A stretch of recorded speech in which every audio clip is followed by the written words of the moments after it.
aquí con Los lazos sociales del delito económico y el orden social, el libro de Juan II Pegoraro. Vamos a pasar un rato de mucha conexión con la lucidez de quienes van a participar de la presentación de un libro que seguramente es un acierto y también una casualidad en cuanto al momento en que se presenta, porque esto debe tener un trabajo de cuánto, Juan, seguramente un año, más o menos, por lo que hemos hablado, y justo ocurre la presentación en esta feria, coincidente con algunos hechos que no necesito describir, porque aquí uno advierte que hay un altísimo nivel de información, por suerte, porque justamente la información hoy día es un extraordinario mecanismo de defensa y un gran apoyo, un gran aporte para la lucidez. Y en esto el libro encaja a la perfección, porque también es una suerte que nosotros podamos encontrarnos con un libro que hace a la reflexión de un tipo de delitos que no voy a entrar por respeto a quienes van a participar de la presentación, pero también porque uno teme que cualquier bosquejo le quita la gracia que tendrá la presentación de quienes van a estar a cargo por amistad, por gusto, por admiración, de acompañar al señor Pegoraro, al doctor Pegoraro, en la presentación de este libro. Así que yo quiero decirles solamente que nos acompañan el doctor Gonzalo Álvarez, que es profesor de la Facultad de Derecho de la Universidad de Buenos Aires y presidente de Eudeva, la editorial de la UBA. Como para ir calentando el ambiente, tibios aplausos para quienes van a presentar el libro. Me da mucho gusto también presentar. La verdad es que el currículum, cuando lo leía, Carolina, digo, es impresionante. Y después uno se encuentra con una mujer tan joven y dice, ¿cómo puede ser que haya hecho tantas cosas y haya participado de tantos episodios ciertamente significativos y muy valiosos, que me imagino son aquellos que llevaron a Juan a invitar a la doctora Carolina Mera a participar también de esta presentación? Y después tenemos a alguien que es un referente permanente para todos nosotros. No debe haber excepciones seguramente cuando hablamos de la ilustración, la capacidad, el equilibrio que también ha demostrado en el análisis en este tiempo tan particular que se vive en la sociedad argentina, ya sea por televisión, en los reportajes escritos que le hemos leído, en las notas que de vez en cuando nos ayudan tanto a pensar. Yo creo que esta es una reunión de la que vamos a tomar nota posiblemente por la posibilidad que vamos a tener de pensar todavía mejor algunos temas que hacen a la actualidad. Así que me da mucho gusto dejarlos. Entiendo que la primera participación será del presidente de Eudeva con la presentación del libro de Juan Pegoraro. Para todos ellos entonces el aplauso, la bienvenida y el gusto que ha significado para mí poderlos presentar. En algo, a propósito de libros, le comentaba a Juan, y doy tiempo a que se pongan cómodos los recién llegados. Hay un libro muy valioso para mí, que es de John Berger, al que muchos de ustedes seguramente han leído, se llama Con la esperanza entre los dientes, y en una parte del libro dice que no hay felicidad sin anhelo de justicia. Y a mí me da la impresión de que en cada uno de ustedes anida ese sentimiento de que no hay felicidad o es un poco sosa, sino la vivimos con anhelo de justicia. Y el libro de Juan intenta precisamente acercar una llamita a la injusticia que tenemos que derribar entre todos. Muchas gracias. El salón está como tiene que estar, así repleto, lo que le da mucho más clima y calor a cualquier evento y en particular a la presentación de un libro. Así que muchísimas gracias por hacerse de un tiempo y participar. Estamos presentando este libro en general con muchísima alegría, como debo decir, cada vez que presentamos un libro, ¿no? Porque es la conclusión de un esfuerzo colectivo del autor, de quienes lo editaron, corrigieron, en fin, todas las etapas de la producción del libro. y aparece ahí, sale a la vida y empieza un recorrido propio que obviamente la editorial después acompaña. Pero en particular este libro de Juan, porque es un libro de un enorme valor, ¿no? Es un libro que sin duda es un aporte relevante en el campo de la criminología crítica, aunque sé que me va a corregir, ¿no? Una sociología del sistema penal, como bien la califica, o bien puede calificarse el trabajo de Juan Pegoraro. Es decimos, un aporte relevante que no es otra cosa o no demuestra otra cosa que la condensación de una extensísima trayectoria de un investigador, profesor, con muchos años, podríamos decir décadas, pero no quiero ofender a nadie, que sin dudas el libro de su lectura fácilmente puede percibirse, digamos, es la condensación de una enorme trayectoria y dedicación a la reflexión sobre estos temas. Así que para el comité editorial de Eudeva son las decisiones más fáciles de tomar, ¿no? Cuando uno tiene un manuscrito de esta calidad, de estas características, con un autor de este volumen, son las decisiones más sencillas. O sea, uno quiere tener en el catálogo una editorial un libro de Juan Pegoraro y un libro de la calidad que este tiene. Y cuando evaluábamos esto en el comité editorial, y especulábamos en torno a qué podía ocurrir con el libro y le teníamos muchísimas expectativas, creo que no nos equivocamos, porque el libro no apareció hoy, el libro apareció hace algunos meses, de hecho ya ha tenido 2 presentaciones y esperemos que siga teniendo otras más, pero no queríamos dejar de presentarlo en el marco de la Feria Internacional del Libro de Buenos Aires, que todos sabemos es un evento cultural de enorme trascendencia a nivel mundial. No hay ferias del libro como la que organiza la Argentina, hay ferias del libro muy importantes en Frankfurt, en Guadalajara, pero son ferias del libro no abiertas al público, o sea, fenómenos culturales como la Feria del Libro de Buenos Aires, donde participan más de 1 millón de personas, no es habitual. Entonces queríamos darle este contexto a la presentación de un libro tan importante, pero les decía, teníamos mucha expectativa con lo que pudiera ocurrir con el libro y ya no son expectativas, tenemos realidades. Lamentablemente ustedes si van ahora a buscar el libro se acaba de agotar, o sea, el libro agotó su primera edición.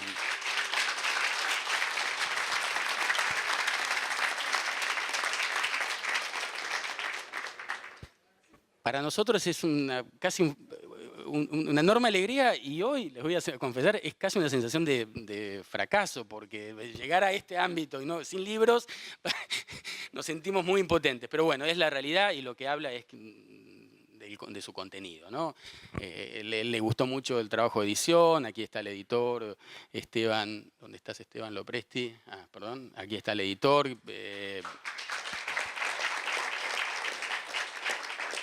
Y Juan quedó muy contento con el trabajo de edición, pero el libro tiene un volumen más allá de nuestro trabajo de edición, que por cierto es muy bueno y hay que reconocérselo a Esteban. Bien, quiero decir 2 cositas más. El contacto de Juan con la editorial no es solo a través del libro, él me contó una historia que yo no conocía, que él tuvo allá por, ¿qué fue? Los 90, ¿no? Principio de los 90, tuvo un encargo por parte de las autoridades de la universidad de intentar convencer a quien fuera el primer gerente general de Eudeva y artífice de lo que fue, digamos, el proyecto innovador editorial que tuvo la universidad en la década de los 60, que fue Boris Spivakov, ¿no? Su primer gerente general. Y Juan tomó esa tarea, lo entrevistó a Boris, le ofreció a Boris Spivakov, le ofreció la dirección, la presidencia, la gerencia general, que era el cargo que había ocupado en su momento Boris, pero Boris ya estaba grande, estaba bastante cansado, un poco enfermo y no tomó, lamentablemente no pudo tomar el desafío, pero el aporte, digamos, de Boris Spivakov a la editorial, todos sabemos que ha sido muy grande. Y desde la editorial lo que intentamos de alguna forma es retomar ese espíritu que nos legó Boris Spivakov. No porque creamos que uno tiene que hacer las cosas buenas que se hacían en los 60, porque es probable que ni los lectores sean los mismos, ni los desafíos de promover la lectura sean los mismos, ni quizás las necesidades de intervención de la universidad en las políticas de difusión social del conocimiento sean los mismos. Digamos, hay una realidad completamente distinta en la Argentina de hoy. Pero ese espíritu que tenía la gestión original de Boris Spivakov, que era fundamentalmente un espíritu innovador, o sea, de la intervención de la universidad en el campo editorial, es lo que nosotros intentamos atesorar, proteger, cuidar y potenciar en nuestra gestión de la editorial, por ejemplo, a través de decisiones editoriales de enorme calidad como la que significa editar este libro. Quiero decirles que tenemos una enorme expectativa y ya casi certeza de que este es un trabajo que va a aportar claramente al debate académico. Pero aspiramos en que no sea solo un aporte al debate académico y que contribuya a las discusiones de los especialistas, sino que también, porque es una de las misiones fundamentales de la editorial universitaria, que sea sustento para alimentar el debate político, digamos. Creemos que tesis como las que plantea el libro de Juan Pegoraro nos ayudan a profundizar un campo de estudios tan complejo como decíamos al inicio, pero al mismo tiempo son insumos, es un insumo realmente valioso para el debate, para enriquecer el debate político. Aspiremos a que eso también lo logre. Y por último, decirles que desde la editorial, con hechos como este, nos sentimos, como ya les decía, muy satisfechos, porque en definitiva, la editorial no hace otra cosa que cumplir los fines de la universidad, ¿no? Que son la promoción, la preservación y la difusión de la cultura, y sin dudas, con la aparición de este libro, lo estamos haciendo realidad. Muchísimas gracias. Y me colocan un problema porque yo no soy sociólogo, soy jurista, y los juristas, en cierta manera, nos ocupamos de otras cosas muy distintas a los sociólogos. El autor piensa que nosotros tenemos una especie de lenguaje metafísico, no nos ocupamos de la realidad, que los sociólogos sí se ocupan de la realidad. En cambio, nosotros los juristas nos ocupamos de abstracciones, de conceptos, es decir, intentamos, y cuando nos ocupamos de la realidad en la vida práctica, los jueces, los abogados, intentamos interpretar lo que hacemos es interpretar esa realidad. En algo tienen razón, lo otro podríamos discutir, no es mi propósito hoy discutir esta razón, sino el explicarles que así como ustedes se deben, y el autor mismo, aunque el autor tiene estudios de derecho, espero que se sienta él también asombrado, como me siento yo, por la invitación que me hicieron para presentar su obra. Es un amigo y por eso me eligió, le agradezco, pero no necesariamente ha elegido la mejor persona para comentar una obra de esta densidad. Yo voy a proceder sinópticamente, por síntesis y por desmembramiento de las afirmaciones que para mí son principales en el libro. La primera afirmación tiene que ver, a mi juicio, a lo mejor me equivoco, con el objeto y la tarea de la sociología. En general, los sociólogos históricamente han explicado que la sociología se ocupa de un concepto que es la sociedad y han dado diversos conceptos acerca de lo que es en la realidad la sociedad, conceptos que no le han gustado mucho a Juan, y que mencionan genéricamente una agrupación de personas, a veces que viven en un cierto territorio delimitado, a veces que tienen una misma formación cultural o al menos una misma formación moral. A Juan no le ha gustado ni que el objeto de la sociología sea la sociedad, ni estas definiciones directamente que hacen alusión, digamos, a la parte, entre comillas, buena de la sociedad, no a la parte, después me voy a explicar qué quiero significar con esto, no a la parte mala de la sociedad. Para Juan, el objeto del sociólogo es el orden social, y el orden social significa el estudio de las relaciones de dominación y poder de unos, los poderosos, durante toda la historia, sobre otros, llamémosle los subalternos, es decir, el estudio de cómo se ha dado la relación entre dominantes y dominados, poderosos y débiles, si quieren más chabacanamente, ricos y pobres, excluidos e incluidos. Quien triunfa en esta relación, el triunfador, hace valer mediante reglas jurídicas, normalmente mediante la ley, hace valer su valoración del mundo en el que quiere vivir y lo expresa de tal manera que la ley crea, como decimos nosotros, el delito. Pero hay otra parte. Para la gran mayoría de quienes vienen dialogando con el objeto sociedad, la ilegalidad es una, como podría decirle, una relación patológica de la misma sociedad, o un confronte patológico de la misma sociedad. Es decir, se trata de una excepción, de un momento excepcional en donde algunas personas, no todas, sino muy pocas generalmente, por excepción, se comportan de modo distinto a ese orden social que se establece dentro de un territorio. Hoy ni siquiera el territorio es necesario. Dentro de una comunidad, vamos a llamarle para entendernos. Este segundo paso entre ilegalidad y orden social explica que el orden social en realidad, tanto la ilegalidad como los actos conforme a la ley, al derecho, es decir, tanto el delito como el buen comportamiento de los ciudadanos, integra la estructura social, crea la estructura social, la convivencia y de alguna manera, si ya existe, la refuerza o la recrea. De tal manera que el sociólogo no solo tiene por fin estudiar la parte buena de la sociedad, sino también la parte mala de la sociedad. Y explica Juan también al mismo tiempo que esta parte mala no es tan pequeña ni excepcional como generalmente en los tratados de sociología se indica, sino que por el contrario es tan grande como la parte buena de la sociedad. Es decir, quienes se comportan ilegalmente son tantas personas y de tanto peso, digamos, como aquella parte que convive conforme a los valores y a las normas de la sociedad.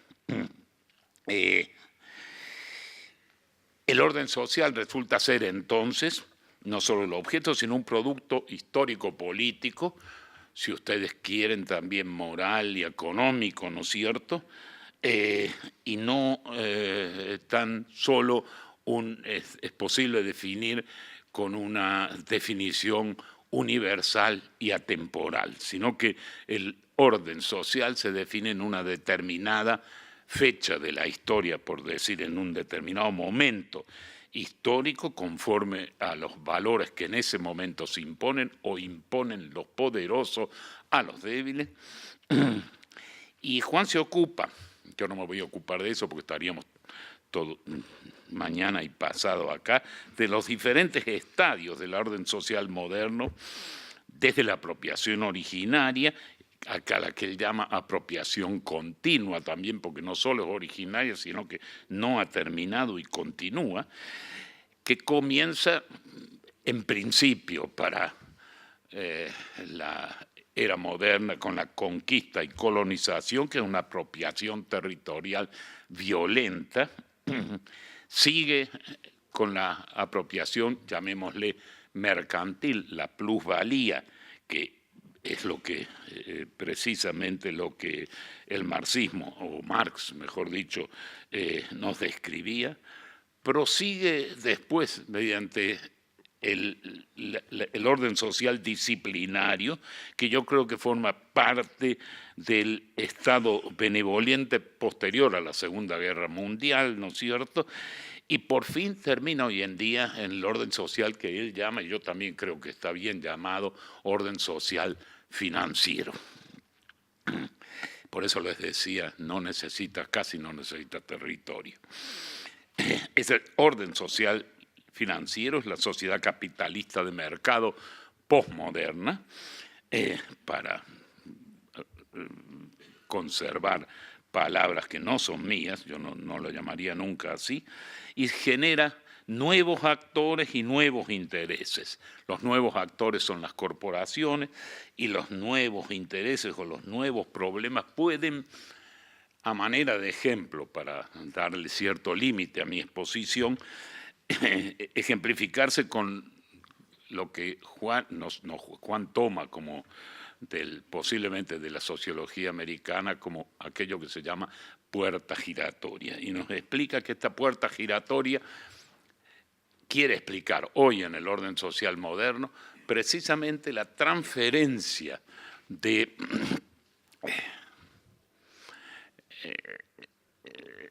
gerentes de empresas al Estado o, al contrario, la transferencia del Estado a las empresas mediante los funcionarios que pasan a ser, una vez culminado su mandato, su término, pasan a ser gerentes de empresa, y otro que para nosotros no es tan visible, estos dos son muy visibles para nosotros, no doy ejemplos porque seguramente cada uno de ustedes está pensando en alguno de ellos, y mucho más actualmente, ¿no es cierto? O démoslo, parece ser entre nosotros. Cavallo, por ejemplo, es de aquellas como los funcionarios pasan a ser gerentes directamente, o pasan, el señor Prat, que ahí es todo lo contrario directamente, es como los gerentes pasan a ser funcionarios. Y termina con una puerta giratoria distinta que nosotros conocemos poco, que existe en la Argentina, pero nosotros poco la conocemos, y creo que en Estados Unidos está regulada jurídicamente, Juan lo aclarará posteriormente, que es aquellos que se dedican después de ser funcionarios al lobby. Nosotros tenemos mucha gente que se dedica al lobby, pero no lo tenemos regulado ni conforman ellos una profesión a la que uno pueda referirse con palabras simples. Son simplemente gente que tiene influencia y por eso en diversas partes del Estado trabaja para, de alguna manera, lograr que el Estado se ocupe de los intereses de la corporación a la cual pertenece.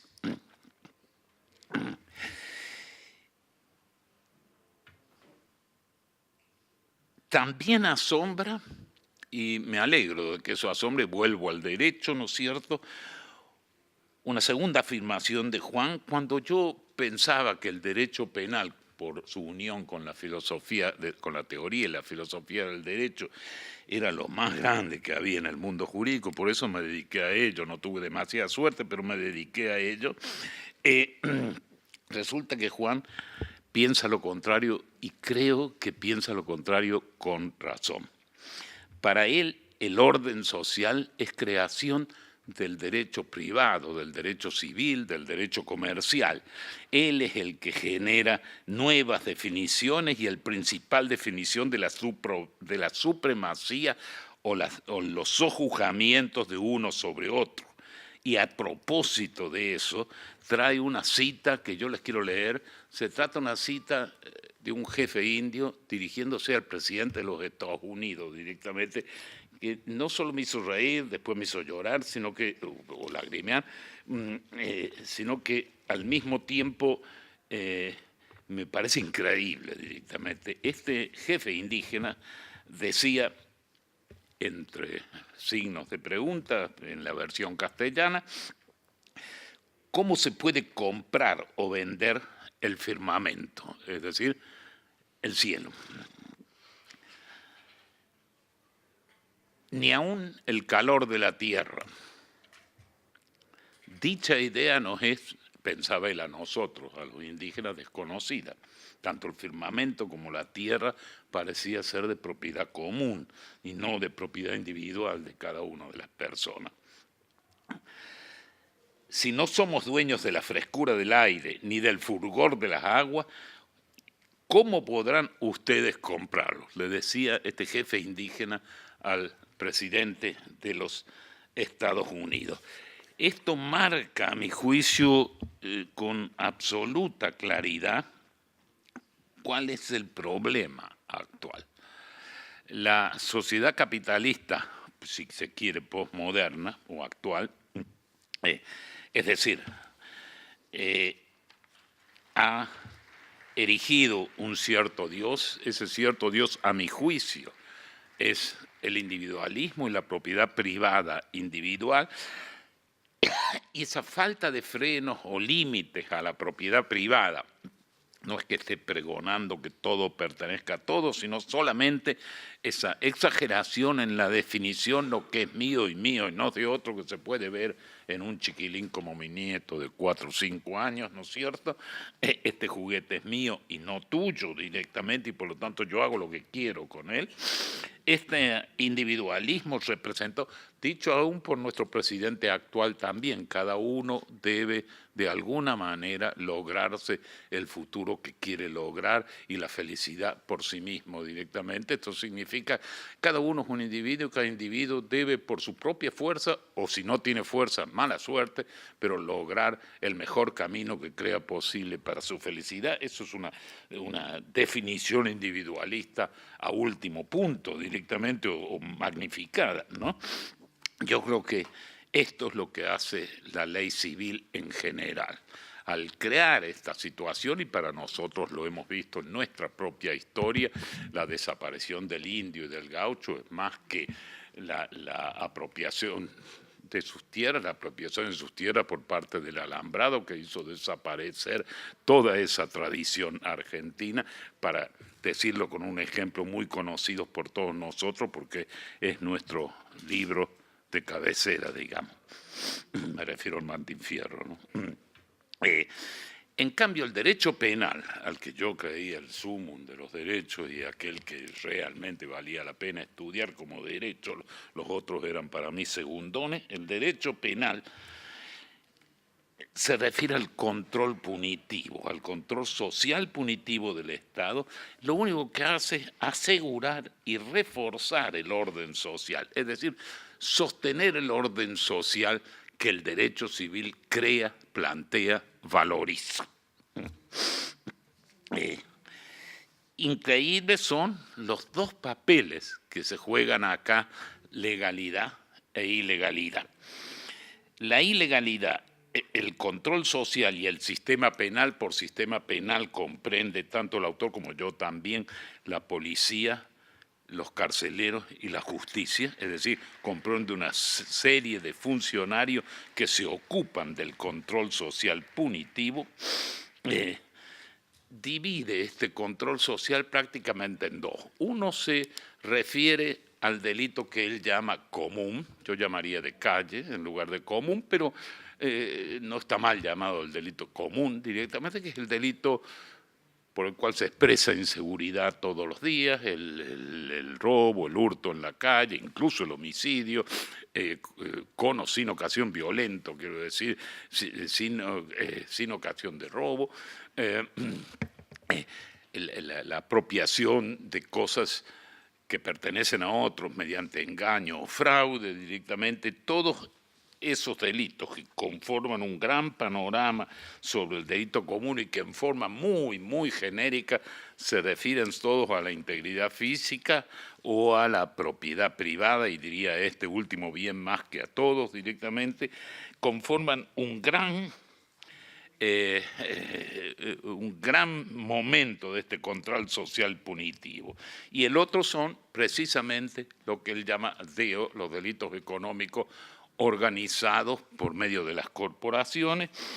Y noten ustedes que mientras los primeros regularmente tienen una víctima muy clara, designada, de carne y de hueso, tangible directamente, los segundos, en cambio, parecen no ser delitos sin víctima. Es decir, la víctima es todo el orden social, es decir, es el perjuicio a todos los congéneres de él dentro de un orden social determinado. Esto es lo que conforma la ilegalidad, pero lo interesante que plantea precisamente Juan es que se refiere al funcionamiento paradojal del control social punitivo, y allí parafrasea a Foucault, en el que tenga el libro, parece que no lo tiene nadie, en la página 131, Foucault define el sistema penal, sintetizando la definición, como administración diferencial de dos ilegalismos. Los dos ilegalismos son los que yo acabo de explicar. Mientras un ilegalismo, el de los delitos comunes, se ocupa muy rápidamente una serie de funcionarios y organismos del Estado que están precisamente para reprimirlos y para lograr ese refuerzo que necesita los valores del orden social para poder subsistir. En cambio, la ilegalidad, no solo jurídicamente, incluso socialmente, plantea unos efectos totalmente diferentes. No solo la otra ilegalidad tiene, desde el punto de vista jurídico, es tratada de otra forma distinta, no con la privación de la libertad. Esto es muy fácil de ver para el que haya ingresado en una cárcel. Le bastan 5 minutos para darse cuenta quién está dentro de la cárcel o cuál es la clase social que allí abunda. Son todos excluidos ya de antes, que la cárcel los excluye más todavía, ¿no es cierto? En cambio, en el otro sentido, en el sentido de los delitos económicos, no le gusta a él tampoco la palabra organizado, es decir, en el otro sentido, incluso socialmente, los efectos no son exactamente los mismos. A veces, al contrario, el delito económico, como sucede entre nosotros, digamos la verdad, el delito económico hace que una persona sea socialmente mejor concebida que lo que sería sin el delito económico. Por ejemplo, fíjense, muy sencillamente, nadie compara, pero entre cualquiera de nosotros y algún político conocido, incluso en la presidencia de la nación, cómo la sociedad lo premia directamente con un cargo como ese, al que uno no puede ni siquiera aspirar. De tal manera que las dos ilegalidades, la ilegalidad y la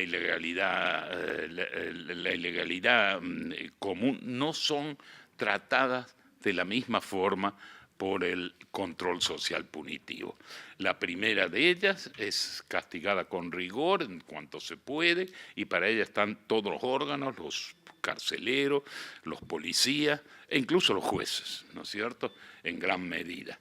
La segunda de ellas, en cambio, casi o no es perseguida, o su persecución no termina nunca en la vida directamente, y cuando termina no se puede condenar porque opera la prescripción. O, por fin, si termina correctamente con una condena, las relaciones sociales no la ven con el mismo ojo que ven al delito que yo he llamado de calle. Pues bien, estas son las principales cuestiones que a mi juicio trata el libro de Juan, y yo quisiera decirles por fin que, ya lo ha dicho Víctor Hugo, el texto es tremendamente actual. Se habrán dado cuenta en algunas de mis afirmaciones. El texto es muy actual, representa una especie de fotografía del momento actual en varios sentidos. El ejemplo de la puerta giratoria me parece que viene muy al caso. El segundo es la desigualdad social que entre nosotros ha crecido enormemente. No solo es un fenómeno argentino, con cuidado, es un fenómeno universal. Es decir, la desigualdad social es un fenómeno universal, y esto lo remarca precisamente el texto de Juan. Y por último, el control social punitivo no hace en gran medida más que excluir a los ya excluidos.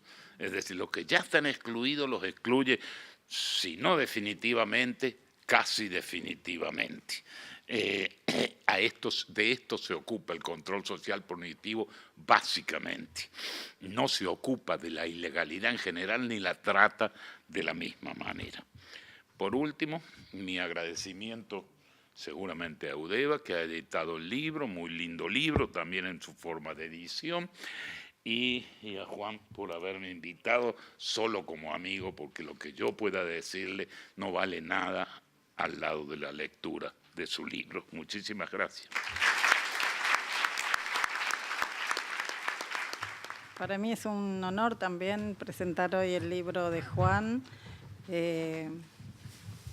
a quien le agradezco enormemente que me haya pedido la lectura del libro y bueno, también acá un gusto compartir con los colegas y con Víctor Hugo este panel. Bueno, también Juan me convoca en calidad de socióloga, de directora del Instituto Gino Germani y de amiga, y entonces voy a hacer, antes de comentar algunas líneas del libro, 2 o 3 referencias con respecto a estos 3 lugares en el que creo me relaciono con Juan. En primer lugar, como directora del Instituto de Investigaciones Gino Germani, que es un gusto porque presido una institución con investigadores como Juan Pegoraro y equipos como el que ha formado Juan, donde se produce fundamentalmente conocimiento crítico y herramientas que nos están constantemente invitando a reflexionar sobre las condiciones en las que vivimos cotidianamente y estructuralmente. Y en ese sentido me gustaría mencionar que Juan tiene un lugar fundamental dentro del instituto. Juan es un maestro, un gran maestro en la vieja concepción de la docencia, que ha formado una cantidad de jóvenes que ya algunos no tan jóvenes, algunos presentes acá también, y que de alguna manera van abriendo, ¿no?, los caminos de este campo en el sentido más de Bourdieu, ¿no?, de Pierre Bourdieu, un campo conflictivo, un campo que invita a pensar tensiones, conflictos, ¿no? Y en eso Juan va construyendo, formando jóvenes y no tan jóvenes, con la revista Delito y Sociedad, que fue, creo, la primera revista en nuestro país en empezar a plantear estos temas, pero también con grupos como el PECOS, el Programa de Estudios sobre Control Social, que tiene sede en el Instituto, donde también ahí creo que han comenzado muchos de estos debates. Y entonces digo, en ese marco de pensamiento y de reflexión colectiva produce Juan, y a mí como directora es un gusto compartir la institución con él. También creo que me convocó como socióloga, y en este sentido, bueno, leí el libro y fue un gusto porque un poco me encontré con la sociología de nuevo. Creo que el libro en algún lugar es una especie de revisión de la historia de la sociología a través de estos problemas, de estas preguntas que se va planteando Juan. Entonces propone debates, ¿no?, que en muchos casos o en muchos ámbitos de la sociología están como medio adormecidos. Tiene una potencia, ¿no?, que provocan los cuestionamientos, sobre todo a la sociología clásica, a los distintos autores, y los invito a leer el libro, aun si no son sociólogos, porque van a aprender muchísimo de sociología, pero bueno, su interpelación a Marx, a Durkheim, a Weber, a Parsons, a Merton, y podría seguir, y los más contemporáneos, desde conceptos que son muy, muy incuestionables para la sociología, y Juan se anima a ponerlos ahí en debate y en discusión.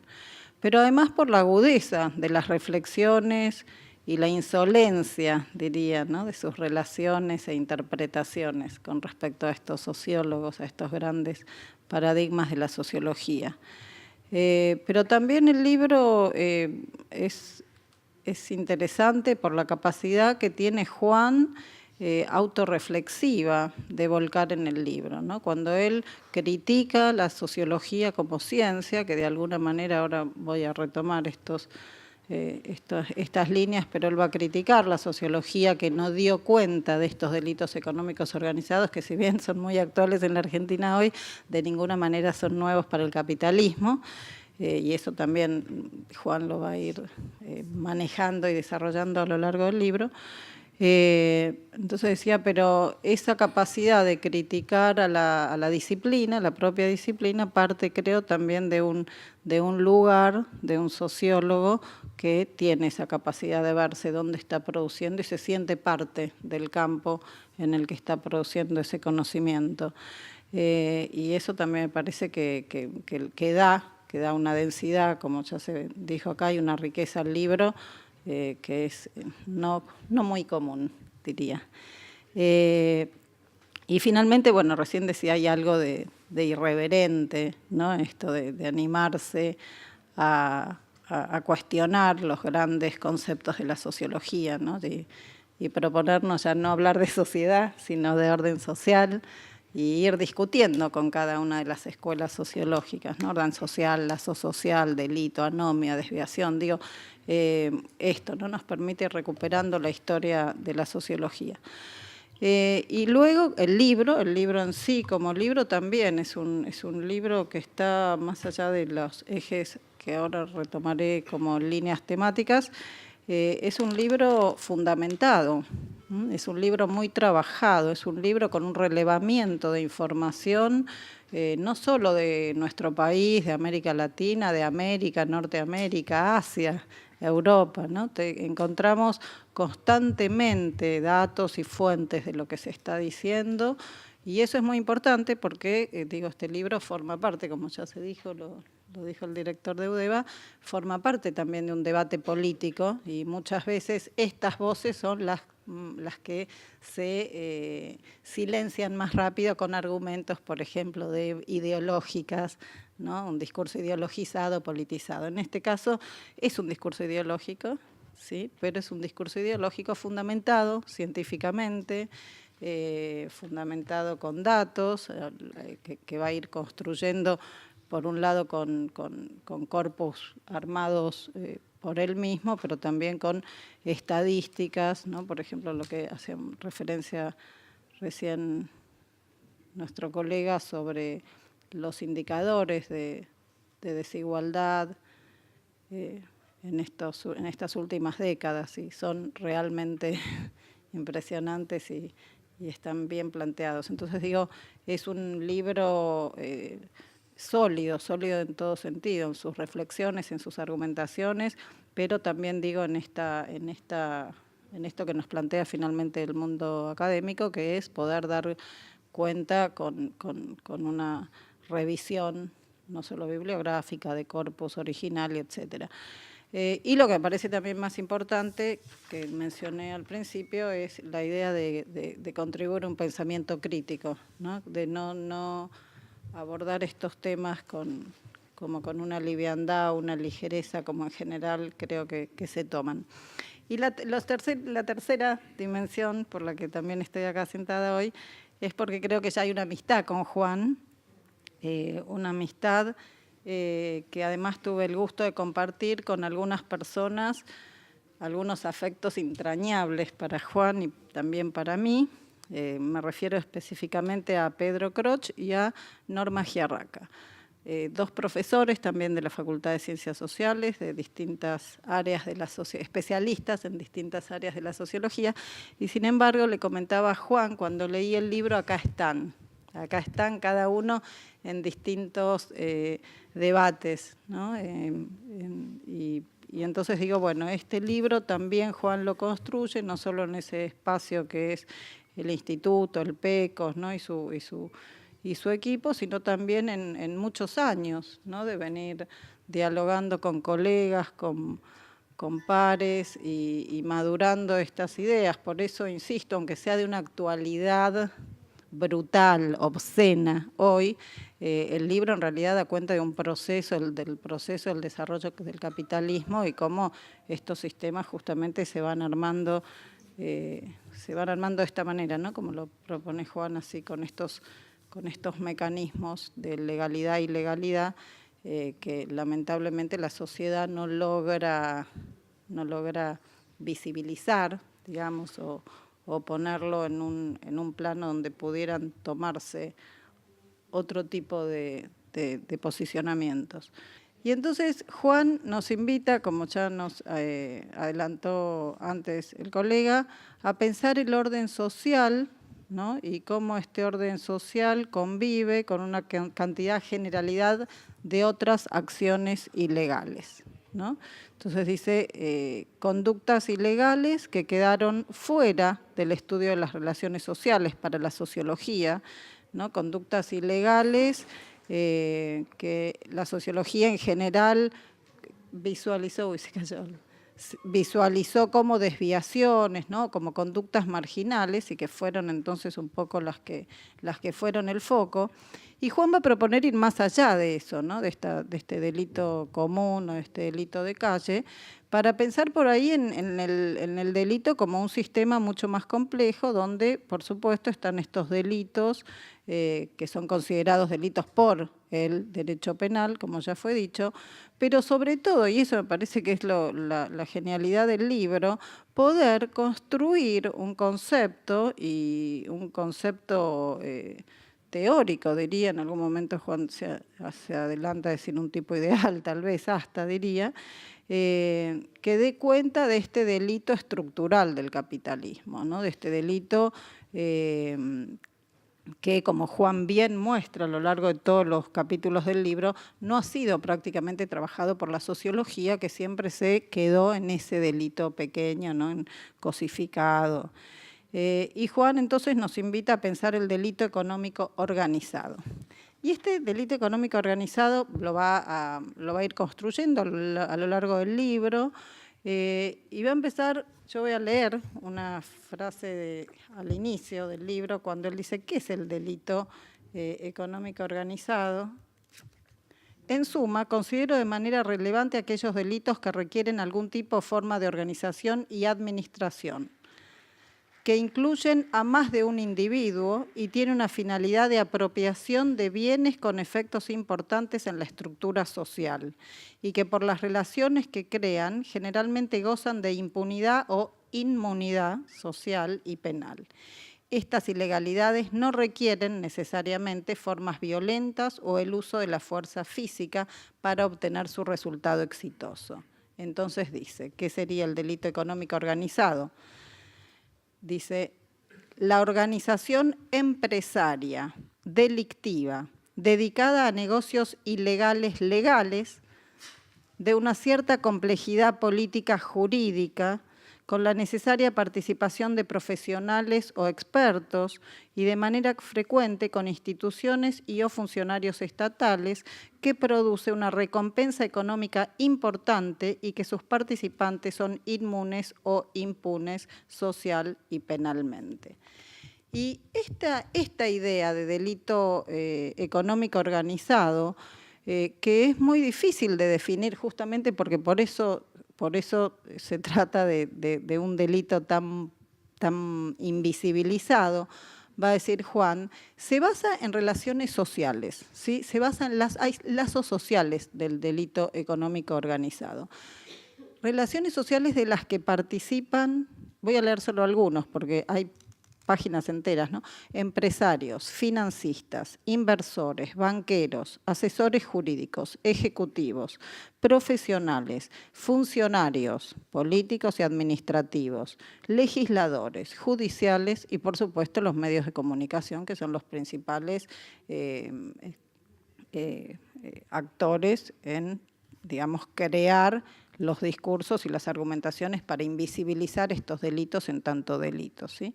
Y entonces Juan dice, como recién acabo de leer, son delitos que no requieren de la fuerza física en principio, de la violencia física, ¿no? Más bien va a decir, requieren de conocimiento, inteligencia, sentido del negocio, saber expresarse bien, conocer las formas, digamos, es justamente ese ir construyendo prácticas sociales que se imponen como dominantes, que se imponen como aspirables, ¿sí? Para el general de la población. Entonces, digamos, empiezan a ser cada vez más difusos y más difíciles de percibir como delito, porque de alguna manera están actuando como modelos, como se dijo anteriormente. Esta apropiación ilegal de bienes y de dinero, dice Juan, a través de estos delitos económicos organizados, se vuelven también modelo social, se vuelve movilidad social para algunos, ¿no? En un momento Juan dice, bueno, cuando se trataba del crimen organizado, ¿no? Uno los encontraba en cabarets, clubes de juego, prostíbulos, ¿no? Digo, y estos protagonistas de estas redes, de estos lazos sociales del delito económico organizado hoy, se encuentran en countries, fíjense los espacios, ¿no? Lobbies de grandes hoteles, campos de golf, restaurantes exclusivos, viven en los mismos barrios, veranean en las mismas playas, van a los mismos clubes, escuelas y universidades, ¿sí? Es decir, van formando un grupo social, ¿sí? Que en la medida que reproduce sus condiciones de existencia y las fortalece, genera los modelos sociales que impiden la visibilidad de ellos en tanto delincuentes, ¿no? Digo, son delito económico organizado, estamos hablando de actores, ¿no? Y entonces Juan, en un debate fuerte y denso con las distintas escuelas de la sociología, va a plantear entonces que este delito económico organizado, ¿sí? Se separa de alguna manera de los problemas del orden social. Y acá creo que es otro de los elementos interesantes para pensar la actualidad, ¿no? Se separa el delito organizado, ¿no? Con estos actores financieros, económicos, y etcétera, del orden social, ¿sí? El orden social va a quedar entonces remitido, referido a ese delito común, a ese delito de calle, a ese delito que fomenta la percepción de inseguridad y los discursos, sobre todo, sobre la inseguridad. Cambiando el foco, por supuesto, en una escena de disputas políticas y de construcción de discursos en pugna constantemente, va a contribuir entonces a la invisibilización de este delito, por un lado, pero sobre todo va también señalar Juan a través de una cantidad de información y de relaciones y de análisis, a naturalizar este tipo de delitos, ¿sí? Que es otro de los elementos fundamentales que nos permitirían de alguna manera explicar por qué estos delitos existen, como bien dice Juan, desde la colonización y la época de la esclavitud hasta el día de hoy, y sin embargo, bueno, ya vemos pocos avances, ¿no? en lo que sería una actividad punitiva hacia esos grupos. Y entonces, varios de los capítulos del libro justamente dan cuenta del vacío, ¿sí? Del vacío, de la falta de estudios de las ciencias sociales en general, de la sociología en particular, pero las ciencias sociales en general también, sobre los efectos, ¿sí? Sobre las consecuencias de estas conductas delictivas, ¿no? De estas conductas ilegales en esta formación de ilegalismos planeados, creo que dice en algún momento Juan, ¿no? Ilegales planeados y ejecutadas en el campo de los negocios. Fíjense, ¿no? Son, ámbitos que gozan de una reputación y de un prestigio a nivel social, que entonces pareciera que simplemente por estar escenificados en esos espacios, ¿no? Que serían estos, ¿no? Los campos de negocio, etcétera. Juan ya me está diciendo que vaya cortando. Y entonces en eso también hay un debate interesante sobre la criminología, ¿no? Porque entonces Juan ahí también va a ver la criminología como un problema, ¿sí? Porque la criminología niega el delito, ¿no? Y no permite de alguna manera verlo como una construcción social, histórica, política, ¿no? Como una creación de norma que impone el castigo, bueno, tenía algunas partes de Juan para leer, pero los voy a invitar a leer el libro, mejor que vale más la pena.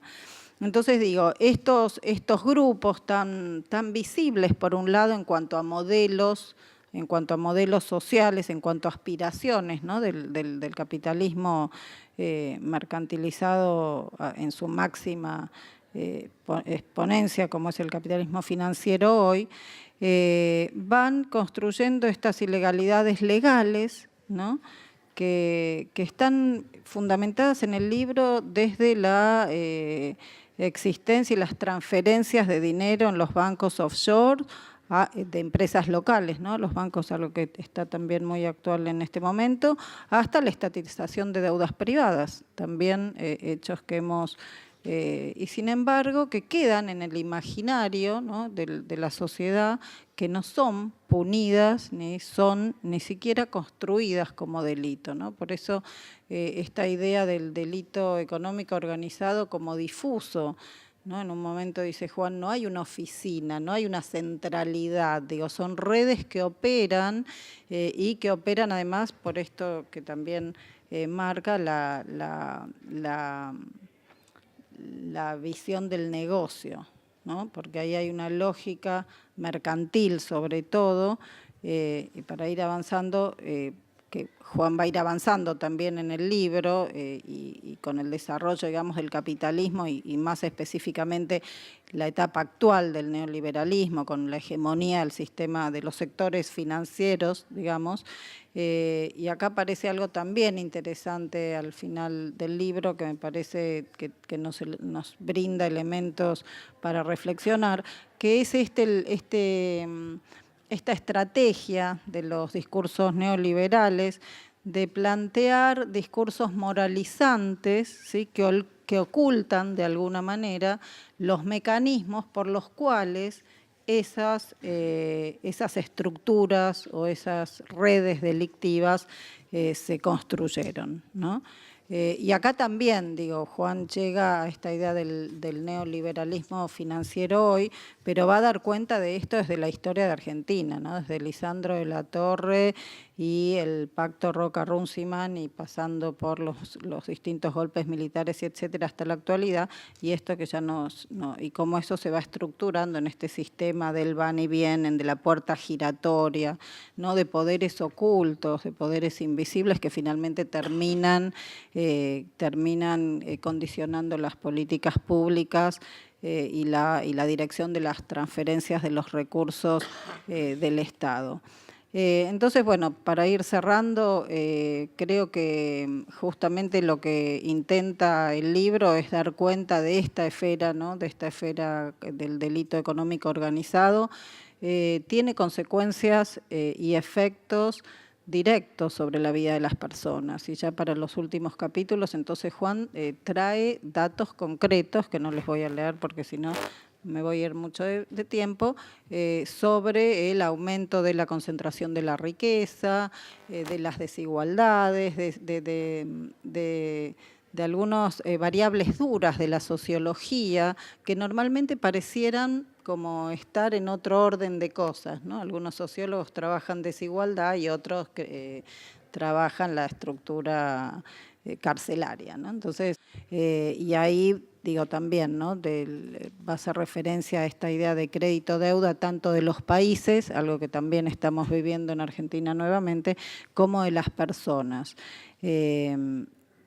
Bueno, podría seguir un rato más, pero no voy a tener más tiempo. Lo único para cerrar, me gustaría decir que si bien no están seguramente, no están explicitados, ¿no?, la idea esta de las empresas offshore, los fondos buitres, el discurso de la inseguridad, del narcotráfico, son de alguna manera, a mi entender, después de leer el libro, los medios materiales y simbólicos, ¿no?, por los cuales estos grupos acceden a apropiarse de bienes, como decía, materiales y simbólicos, ¿no?, y marcan de alguna manera una nueva estructura social que permite la reproducción de este sistema capitalista. Entonces digo esto, bueno, yo como parte de la universidad pública, creo que también tiene un contradiscurso, que es este justamente, el contradiscurso que se produce en la universidad pública,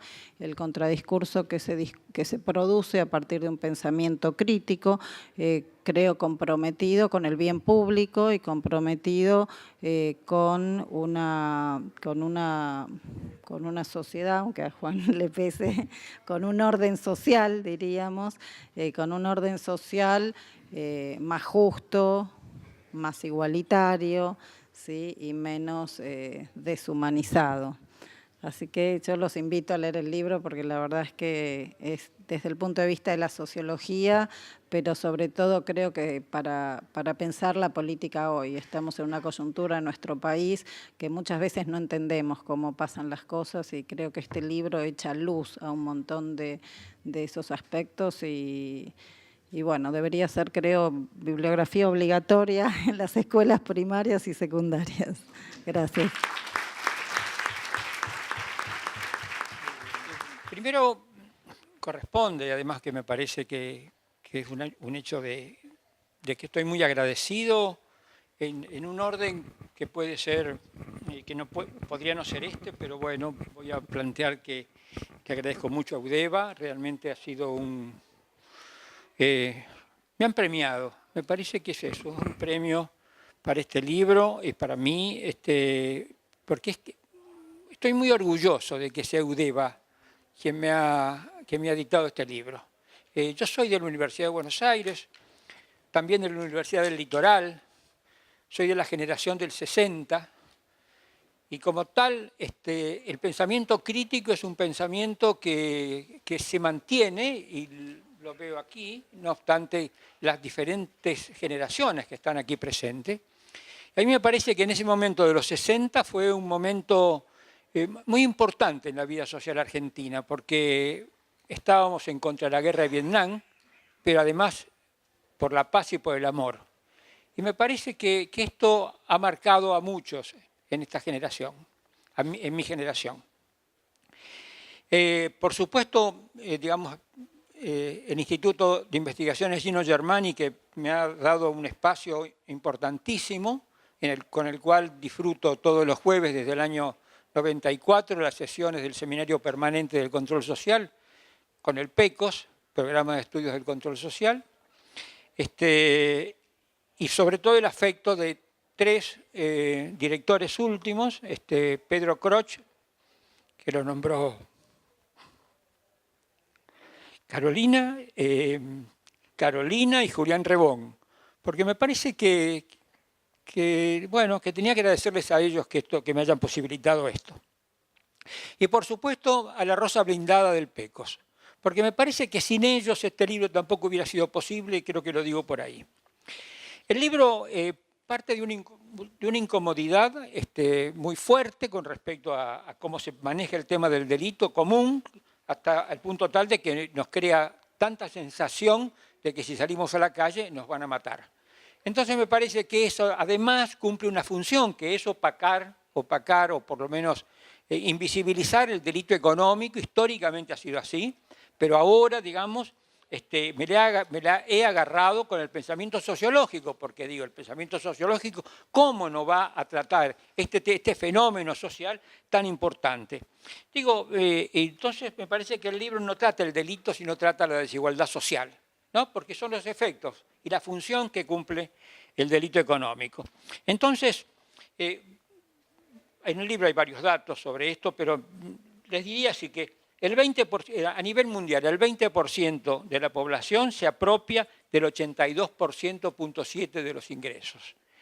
El 20 más rico. El segundo más rico, 11,7%, el tercero, 2,3%, el cuarto, 1,9%, y el último, el quinto, el 20% último de la sociedad, del orden social, digamos, es el 1,4%. Pero ahora, algo más que ratifica esto, ¿no? El comercio mundial, el PBI de los países, el 84,7% está en manos de ese 20% más alto. El comercio mundial está el 84,2% en manos de ese 20% más rico, digamos. Los ahorros el 85%, la inversión el 85%. Y el más pobre, el Producto Bruto Nacional, se apropia del 1,4%. Del comercio mundial el 0,9%. De ahorros el 0,7%, de inversión el 0,9%. Entonces, digo, esto es muy importante para tenerlo en la cabeza cuando uno habla del delito económico, ¿no? Porque, digamos, yo creo que el delito económico es causante en gran medida de esta desigualdad social. Y en Argentina, porque, bueno, usted mira, bueno, pero Argentina es distinta, mirá, ¿no? Vemos aquí este grupo de personas, me parece que no caen en el 20% más bajo, ni en el 40% más bajo, sino que caben un poco más. Pero bueno, les puedo decir que el quintil más pobre de Argentina se apropia del 4%, mientras el más rico el 55%, perdón, el 54%. Es una diferencia brutal, una diferencia brutal. En Brasil todavía es mucho mayor, el 2,8%, el 20%, y el más rico se apropia del 60%. ¿No? Aquí en el libro hay una cantidad de datos sobre esta cuestión. Lo otro que quería decirles brevemente, digamos, y saltando algunas cuestiones, es que el tema de los paraísos fiscales, que ahora está tan meneado, por lo menos en algunos lugares, está formado por evasiones impositivas de individuos y de empresas que mandan sus dineros a estos paraísos fiscales. Pero en esos paraísos fiscales no los dejan simplemente depositados, porque lo que se hace en los paraísos fiscales son estaciones de lavado de dinero. Los lavan y los mandan a Delaware o los mandan a Wall Street en Nueva York o a la City en Londres o a Alemania y entran al circuito financiero. No son como la cueva de Alibaba, que nosotros decimos, bueno, el paraíso fiscal, ahí tenemos la cueva para guardar el dinero. No, no, no. Eso es capital. O sea, lo que se manda es dinero y el paraíso fiscal lo transforma en capital. Para algunos se debe entender esto de lo que estoy diciendo, ¿no? Una cosa es el dinero, otra cosa es el capital. Y este capital financiero, entonces, decíamos, ¿qué necesita? Necesita una renta, necesita que sea prestado.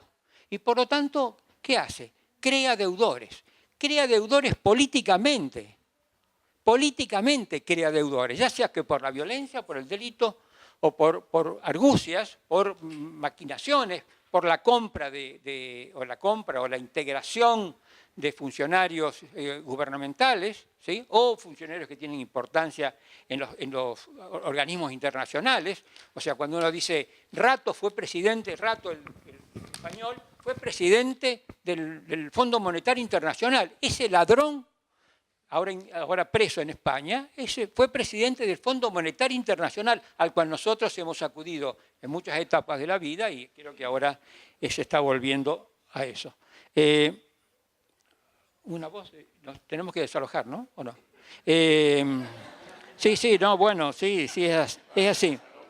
Entonces nos van a desalojar. Entonces, a ver, el libro, yo creo que además con las explicaciones que han dado Julio y Carolina, no me voy a referir más, porque me parece que han hecho una descripción extraordinaria. Yo creo que hasta por momentos pensaba, ¿lo escribí yo ese libro o es una cosa tan buena? Pero quería decir de que una cosita más, un par de cositas más. Una que cuando el capitalismo, cuando se habla de crisis, no hay crisis en el capitalismo, hay fraudes en el capitalismo.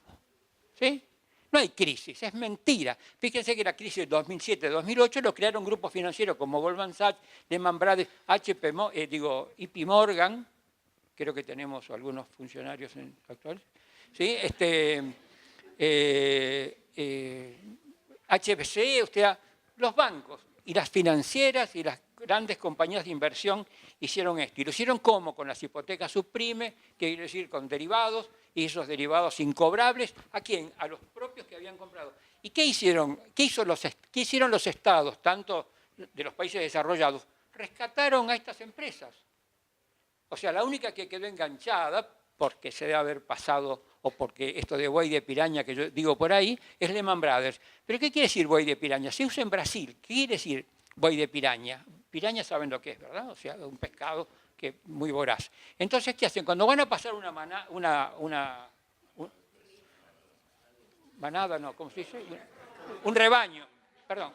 un rebaño, una manada, lo que sea. Cuando va a pasar un rebaño por un río, matan y cortan a un animal y lo tiran más arriba. Entonces todas las pirañas van para allá y pasan tranquilamente todos los demás. Y esto es lo que está pasando con el sistema penal económico selectivo, de los cuales hablaron mis colegas, ¿no?